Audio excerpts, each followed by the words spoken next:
O senador Eduardo Girão, candidato à presidência do Senado, divulgou um vídeo no prédio da Casa Legislativa em que mostrou os preparativos para a eleição e falou sobre a importância de mudar o comando do Senado.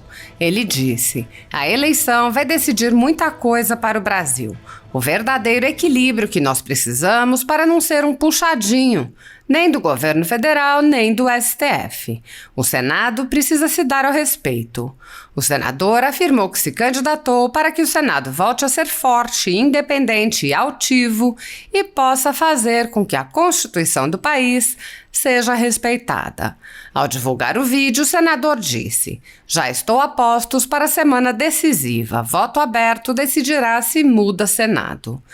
Desde cedo, cheguei aqui na Casa Revisora da República, que terá o seu destino definido na próxima quarta-feira, dia 1º de fevereiro.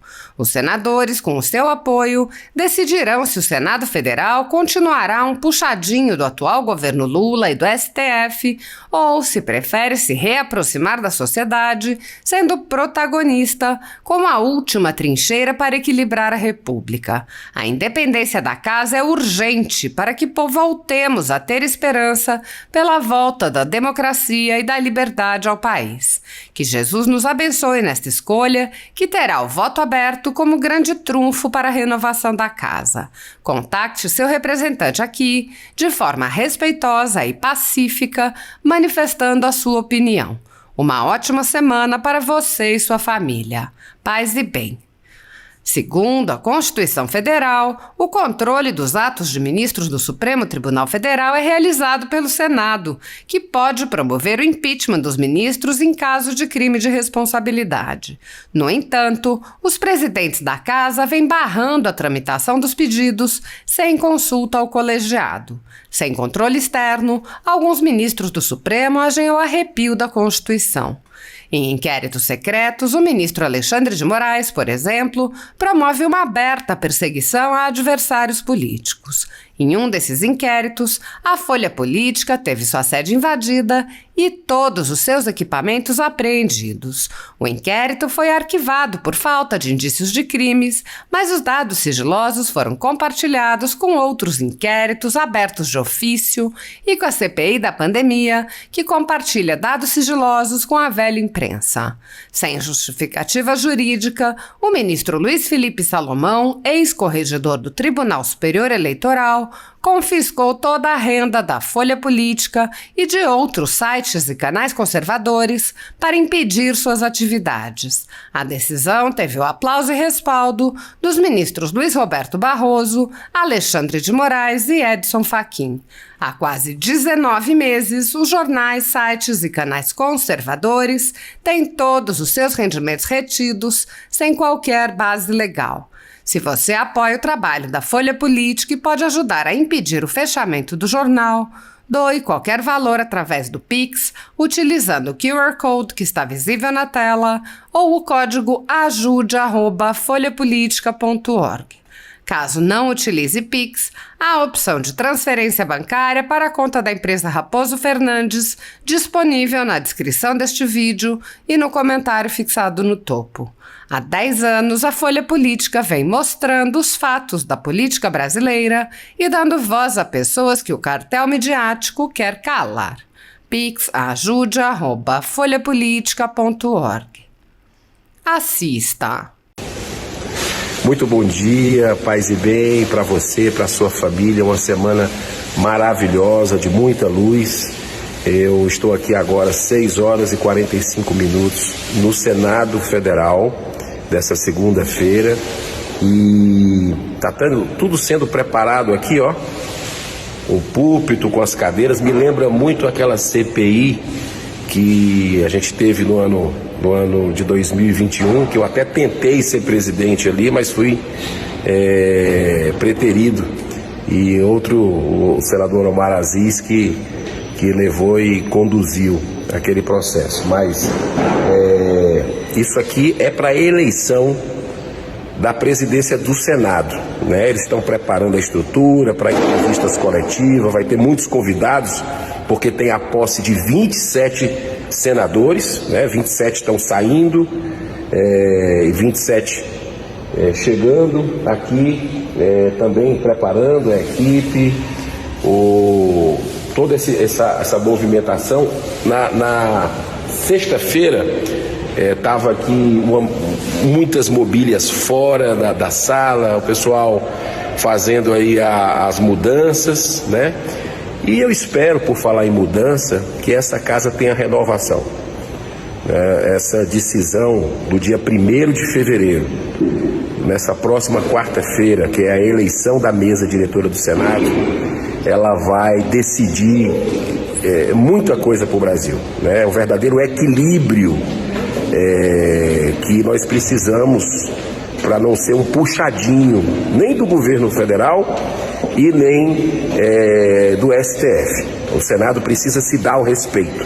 E é por isso que eu coloquei meu nome à disposição dos colegas e espero que a gente consiga êxito para que o Senado volte a ser forte, independente, altivo, e que, de alguma forma, com muita serenidade e equilíbrio, ele consiga fazer com que a Constituição do país seja respeitada, né?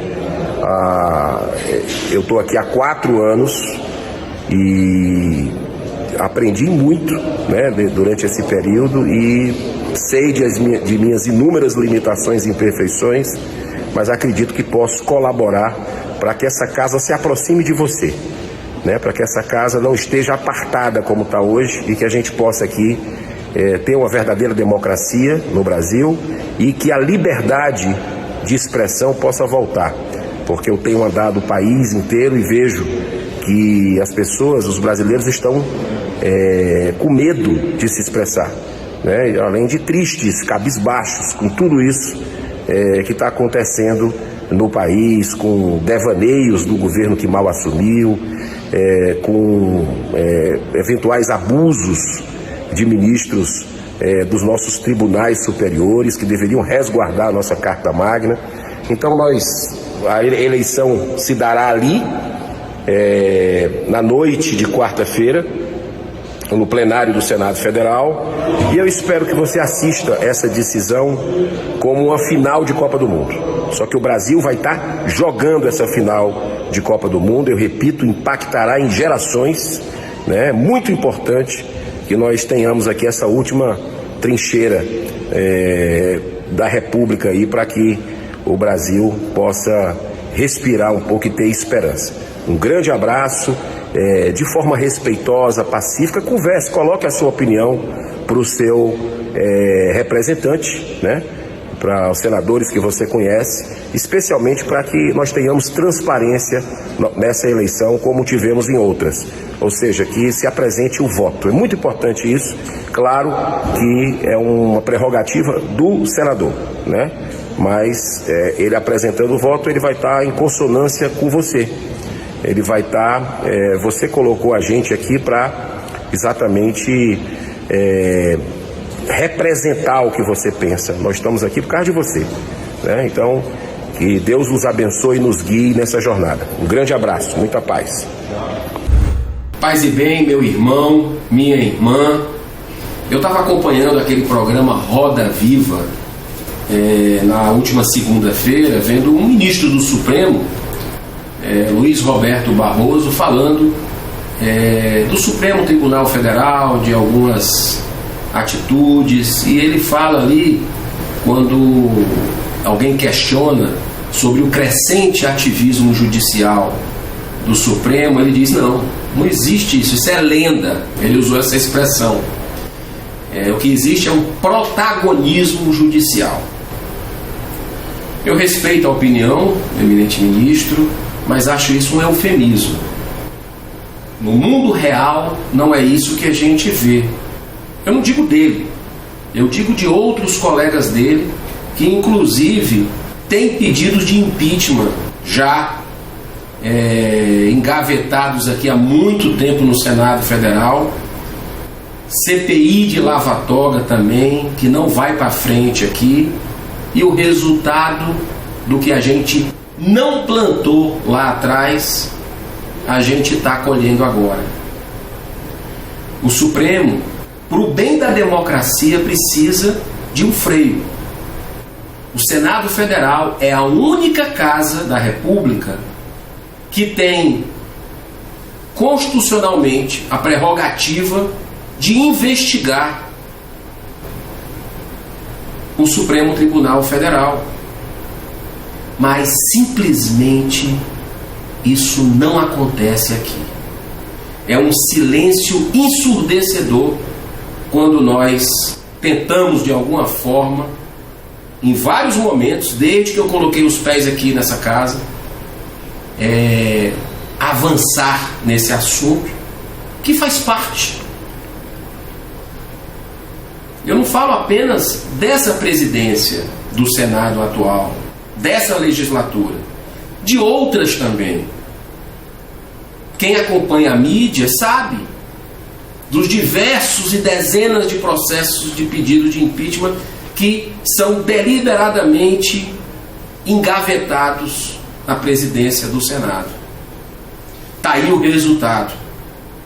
Ano passado, o senador Oriovisto Guimarães entrou com uma PEC que chegou ali no início de ser votada e estranhamente não foi sequenciada, que é a PEC que regulamentava a questão das decisões monocráticas, dos pedidos de vistas que ficam por uma eternidade adormecidos no Supremo Tribunal Federal. Está aí o resultado. O Senado novamente não se impôs, se acovardou. E a gente está vendo hoje esses desmandos crescentes. Até onde isso vai dar? Onde nós iremos parar? O Senado da República precisa dar uma resposta. O pedido da população brasileira é recorrente. Antes mesmo de eu ser político e eu estar servindo aqui a nação e o meu estado do Ceará, eu já acompanhava a movimentação das pessoas de forma legítima, pedindo que o Poder Judiciário também fosse investigado. É o único poder que falta abrir essa caixa preta. Nós já temos o Executivo, que já teve vários momentos e deve continuar sendo sempre investigado, até com 2 presidentes impeachmentados. Nós tivemos senadores cassados, deputados federais cassados, ou seja, o legislativo também investigado e deve continuar sendo investigado, mas ninguém tem coragem de chegar no todo-poderoso Supremo Tribunal Federal. E está aí o resultado.